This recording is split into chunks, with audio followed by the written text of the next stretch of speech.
back to another Metal Mondays. We just played Officer Nice from vio-lence and Juggernaut from Space Chaser. As you know, we always start Monday off with vio-lence. We have a lovely guest with us. We have Tim Ripper Owens from KK's Priest. How are you? I'm good. How are you? I'm doing great. Just living, man.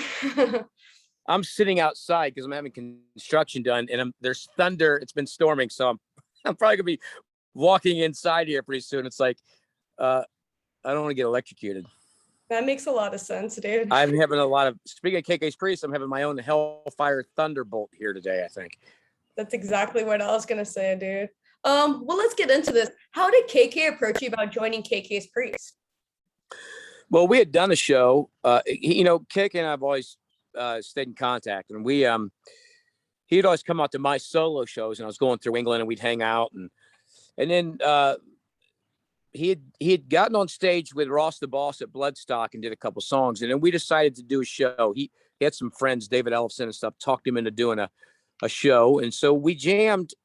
2019, I think it was November. We jammed a set of music at KK's club and venue, and it got it rolling. I mean, that's when I think when Ken found out that he wasn't going to do the Judas Priest 50th tour or celebrate that at all, I think that's when he was like, you know what, screw it, I'm gonna put my own record out.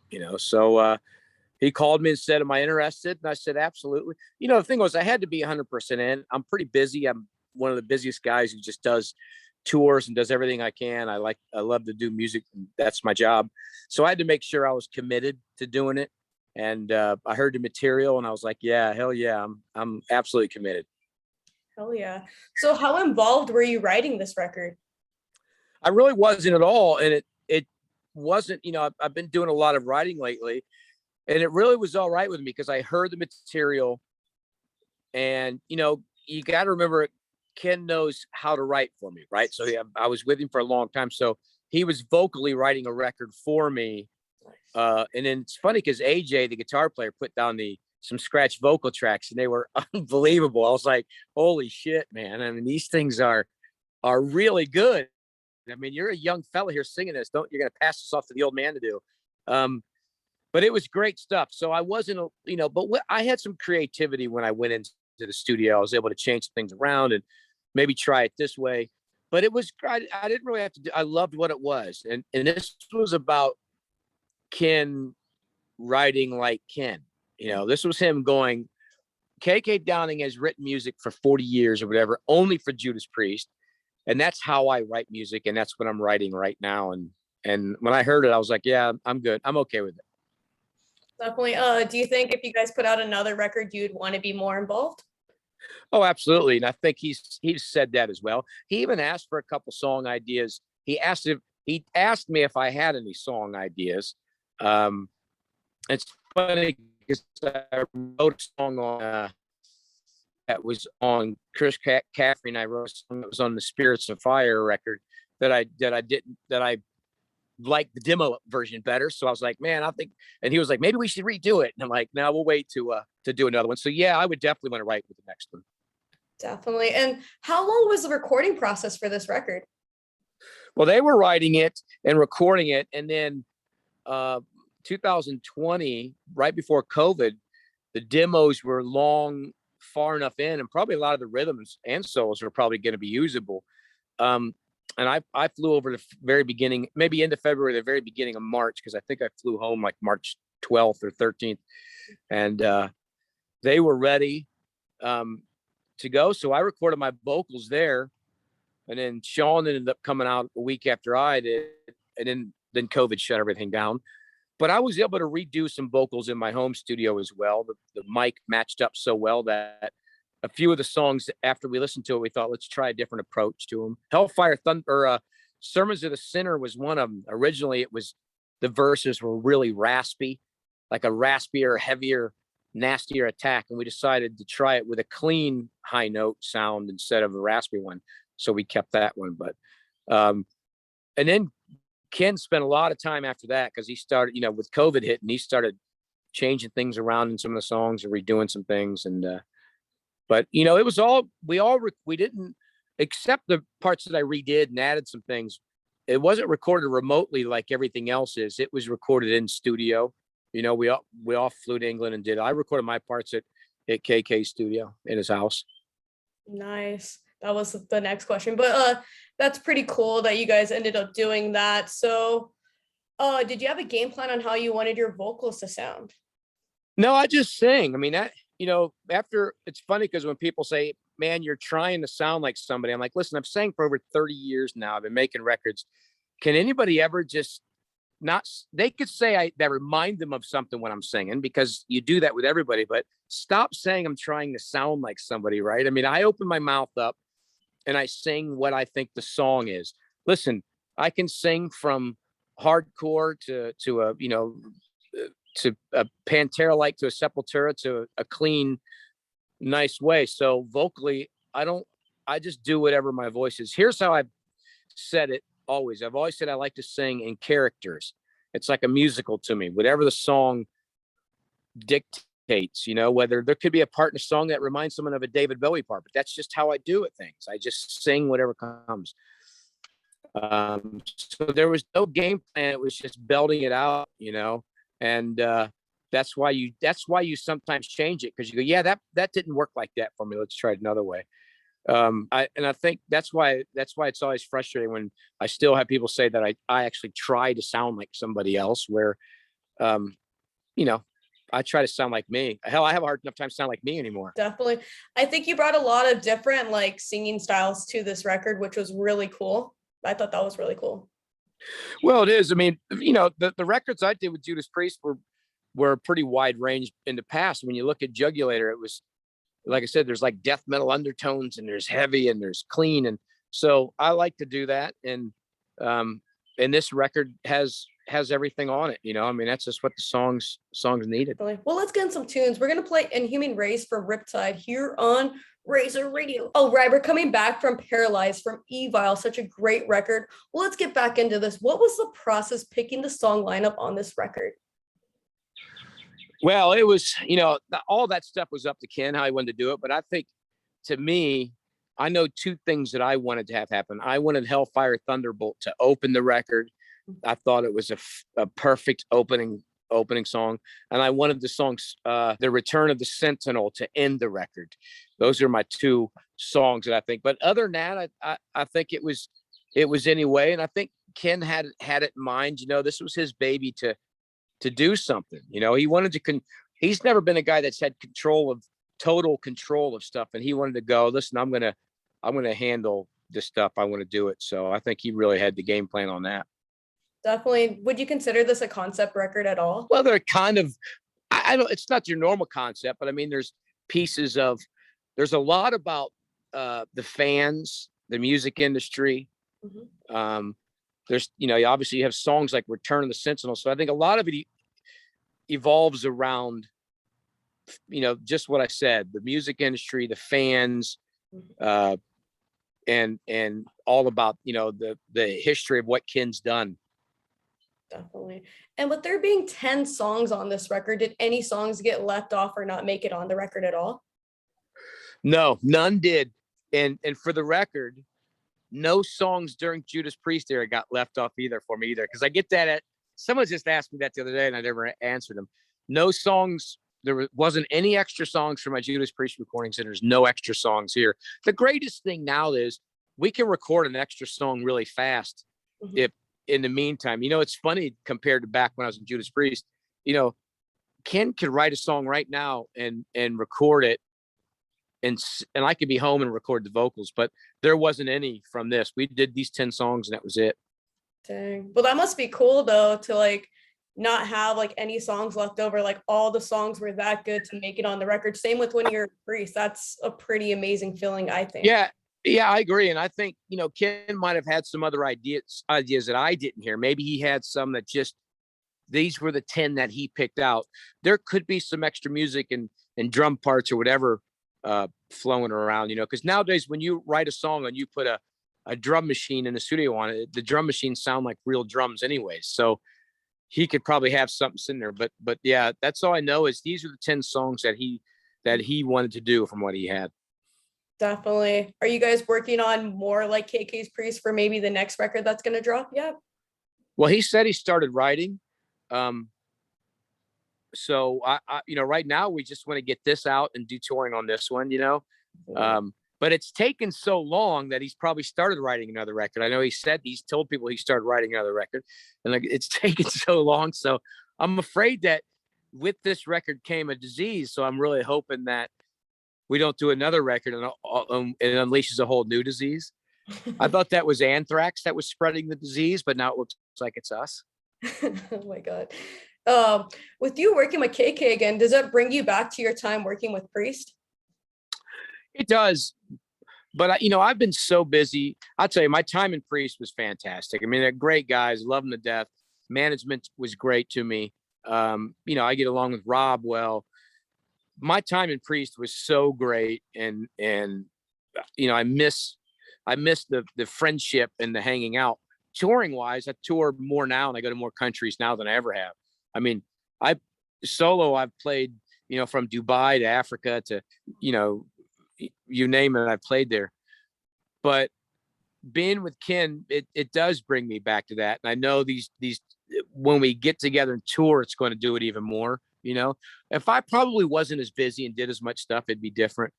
I probably couldn't wait and think, man, this is going to be like old times. But since I do it all the time, but once we hit the road, once we play the first concert, it'll be, because like I said, the priest touring in time was fantastic. So this will be great. Ken and I get along so well. So it's going to be awesome.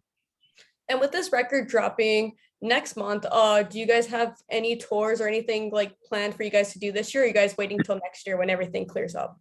Well, I'm sure somebody out there knows more than I do, because I'm kind of kept out of the loop on everything. I don't seem to know anything until it happens. But I'm sure that from what I was told a while ago, they're trying the best they can to get tours lined up and shows lined up. It's just such a hard time to do it. Oh yeah. Even putting the record out, I mean, it's hard to even get that out with the way the world is right now. But I know for a fact we got great management and a great label that they're going to try and get everything done right. The goal is to tour, whether it's supporting somebody or however we're going to do it. We're going to be touring. Definitely. And I read you guys will be tossing some Ripper era Priest songs on the set list. What's the process with picking which songs will make it in the lineup? Well, I think for sure to me, it's, no brainer to put 101 in the set list, to put Burning Hell in the set list. Hell is Home would be great, but unfortunately Hell is Home was recorded in like C, and we'll probably be playing in like E flat. So I'm not, we did that at the concert. Ken's like, hey, by the way, the song's like 2 steps up from what you originally sang. And I'm like, oh my God, are you kidding me? But I would love to play Machine Man, Burning Hell, Bloodstained, but probably Burning Hell 101, and I think maybe Machine Man would be cool, but we'll see what happens. I mean, I know for a fact we'll be doing songs like 101 and Burning Hell. Definitely. Maybe Jugular would be great too. Definitely. And do you think that it's going to be like an equal like amount of KK's Priest and your Ripper era, like for Priest? Oh, I think there'll be more of the KK's Priest. I mean, that's the thing we want to do. It'd be nice to throw in a couple really cool old classics like we did at the that show we did where we did Before the Dawn and we did Take on the World, and I think it would be cool to do that. But I think the main thing we want to do is, in my opinion, the main thing to do is to play KK's Priest. And the second main thing to me is to put a couple of the Ripper era Judas Priest songs in. I mean, if you do KK's Ripper era Priest, Judas Priest can't get mad at us at all because they don't play. They've ignored my part of the career. Totally. So I think the main thing though is KK's Priest. Definitely, which I think that's lame that they kind of ignored you, because if you look at other bands, they actually play this stuff when they did replace a singer and bring the singer back. So I think that's ridiculous. I do think it sucks. Maybe it's because I think I'll walk inside. It looks like it's I think maybe it's because the labels I don't know if it's a personal if it's actually the band's decision, you know. It could be something like that. So I don't really know with that, but I think it sucks. I mean, it would be nice, you know, they could do Burn in Hell or something like that would be great to do, you know. But you know, it is what it is. You know, they don't do it. They ignore the stuff. They ignore that era. So, but that, you know, that's just how they do it. You know, we do it. We all move on. Definitely. Well, let's get into more tunes. We're going to play something from the new KK's Priest. We're going to play Wild and Free from KK's Priest here on Razor Radio. Oh, right. We're coming back from Raise Your Fist from the new KK's Priest. That's my favorite song. I feel like you guys had like a little Maiden feel in there to me in that middle. Yeah. Section. I liked that a lot. That's a great song. You know, I think people, and I agree. There's a couple little parts on there that have a little bit of a Maiden flair, you know. And I think that just goes in turn with the heavy metal, with the time, he's writing like KK Downing, and you got to remember bands like Maiden and all these bands were influenced by KK Downing's writing at some point, because, you know, they came on first. So, but yeah, Raise Your Fists is a great tune. And you know, what's great is a lot of these songs are going to sound great live. You know, they're written to be sung live and to have the crowd sing along with it. And I think that's one of them. Oh, yeah. And do you have a favorite song on this record? I love Hellfire Thunderbolt. Mm-hmm. Boy, I came in just in time, didn't I? It's just pouring out right now. I just felt like I should walk in, and now it's a bad storm outside. I should have sat out there, and that would have been a better interview. Ripper Owens dies of lightning strike. I think Hellfire Thunderbolt is one of my favorites, and I love The Return of the Sentinel. It's a fucking great song. I'm glad you guys released that song. I like the two you guys released so far. It definitely warms you up for what's next on the record, because everything, you guys bring it throughout the whole record, which is a hard thing to do nowadays. There's no like skips. You can't be like, oh, forget this song. It works the whole way through, I think. Well, and they're all, you know, there's a little bit of difference going on as well. You know, I mean, you have your metal songs and your heavier ones. I mean, obviously we released two heavy ones right away out of the gate. And then people's like, that's whatever. And then there's so much flavor to it with, you know, the kind, I always say the straightforward kind that when you're in your car and you're driving and you're rocking might have a little bit of cheesiness to it sometime. And that's what makes metal so great. All of a sudden you're just like, you know, brothers of the road and we rock, you know, and it's like, some people go, yeah, well, that's what we do. And that's what metal fans want to just, you know, sing along with it, you know, and that's what's great about it. This has all kinds of different lyrics like that and different kinds of songs that are all over the place. Oh, yeah. And so you guys did do a music video for Sermon of the Sinner. What was the process recording that music video? Well, you know, we can't get together. I'm in America, they're in England, and we still can't do that yet. So I had to do green screen here. Drummer did green screen in San Diego. And then Ken wanted to write a song and do a video that it's starting to paint a picture of things, you know. It's starting to kind of, we're bringing in the sinner character. And it's just, you know, I think as you go on, people will read into it and see what's going on here, you know.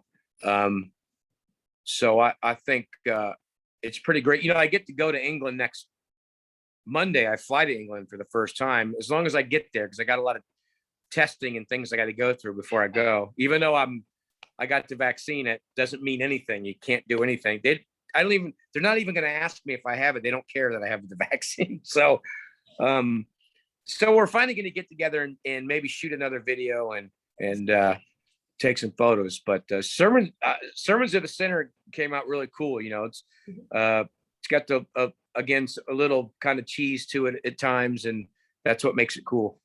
Definitely. And so with you guys doing that music video earlier, did you guys record Hellfire Thunderbolt around the same time, or did you guys record it months later? No, they were actually recorded different times. When I recorded Hellfire Thunderbolt, I also recorded like the snippet ads for it. That's why if you ever see me singing Sermons of the Sinner for the snippet ads, I have on sunglasses in a different outfit. I recorded that then. And then a month later or something, went to a studio and recorded Sermons of the Sinner so I could get even better quality and make it. It actually really looks like we're together. I mean, it's kind of crazy on stage. It looks like we're together. It's crazy how the technology is. I know. I when you just told me earlier that you guys weren't, I was like, oh shit. The whole time I thought you guys did this all together. Isn't that amazing? I mean, and that's why people wonder why this record took so long to get out. We didn't want to do those things. You know, we didn't want to, to take that band photo, I had to have my girlfriend take the photo of me with the green screen in my house and then, with her camera, and then we sent it to them and they put it like we're together in that. People do that stuff all the time. But it was cool to see that video come out like we're together. But that's why we really wanted to be together, and so now luckily we can. Nice. So when you're saying that you're gonna fly out there, is everyone else, like the drummer, gonna fly out there from San Diego too? Yes, Sean's coming out, so we'll have some meetings, do some interviews. I got a couple things I got to video for other things, and but it's just more of a meeting, take some photos, hang out, make a game plan, do some interviews. Nice. And I see that you do stuff on the side, because I saw you're going on tour for yourself actually. Is KK Priest gonna be your main band and you're gonna take like a back seat to whatever else you do, or are you gonna what's your game plan? Well, that's the game plan, is to have KK's Priest be that, but it's hard when you're a musician. This isn't the era of being in one band, and I got to make a living doing music. I do a lot of guests on people's music, so whenever somebody wants to ask me to be a guest on their record, they can send me a Facebook message or message me at rippervocals@gmail.com and talk. But I do guest vocals every day for bands. But yeah, if new Three Tremors records coming out, I did a recording for a band called Pyramid. That's like a progressive metal band. That's going to be coming out. I got a lot of stuff. I got another one, Leviathan Project. Did a little bit of vocals for it. It's going to be coming out there. I'm all guest singers except on Three Tremors. But when KK's Priest goes into effect, all my schedule will be around that. Like, I won't do KK's Priest and then run and do a show here and KK's Priest. I will be totally for KK's Priest for as long as I can. Nice. And so, is there any song you're particularly looking forward to singing with this band? I want to sing Hellfire Thunderbolt. I think that's going to be fun to sing. I think all of them, Brothers of the Road, just because it's got that straightforward fun. Listen, I'm going to sing all the easy ones from this record. Sermons of the Sinner, I don't know if I'm looking forward to singing that one live every night. Sermons of the Sinner is vocally just like Scream Machine from the Beyond Fear record. If you listen to both those songs, it's got the same kind of vibe with the high notes. And I know I wrote Scream Machine, and every time I have to sing, I'm like, oh no, this is gonna be tough. So I want to sing all the easy ones. Definitely. Are you guys gonna try to do the longest song on there too, Metal Through and Through? Probably. I think Ken wants to go play the whole thing. I think Metal Through and Through could be played. Maybe you'll shorten it a little bit, but I think it actually would be a cool live song. Because the way it flows and it even has crowd singing parts in it. Oh, and it's like, I think it would be really cool to do live. Sometimes doing live songs are kind of cool. It's like Maiden doing Rime of the Ancient Mariner. It's such a great tune, so we'll see what he has in store. Definitely. So where can everyone keep up with you and buy the new KK's Priest? Well, you could do the, KK's Priest. I'm sure it's kk'spriest.com. Mm-hmm. All the social media sites, you got timripperowens.com, but all the social media sites, you could look up KK's Priest and it'll come up. I know my social media, if you go to my website, it's all on there, but just to find me on Instagram, Twitter, Facebook, it's just type in Tim Ripper Owens official or Tim Ripper Owens, and you'll find pages. Good places are like, I always like Twitter and Instagram to figure out what's going on, but obviously Facebook's probably always the number one thing. But yeah, same with KK's Priest, you find it all. Explorer One is the record label. You can check on there as well. But just type in KK's Priest, and if you need any more information on me, or you want me to sing on something, just timripperowens.com, or like I said, rippervocals@gmail.com. Definitely. Well, I'd like to thank you for being on the show. Thank you for having me. And Emily, whenever you need to do it again, just give me a shout, and we'll do it. You got me on social media, so just drop me a line. Definitely. Well, we're going to end the show with some more KK's Priest. We're going to end it with Metal Through and Through. See you guys next Monday here on Razor Radio.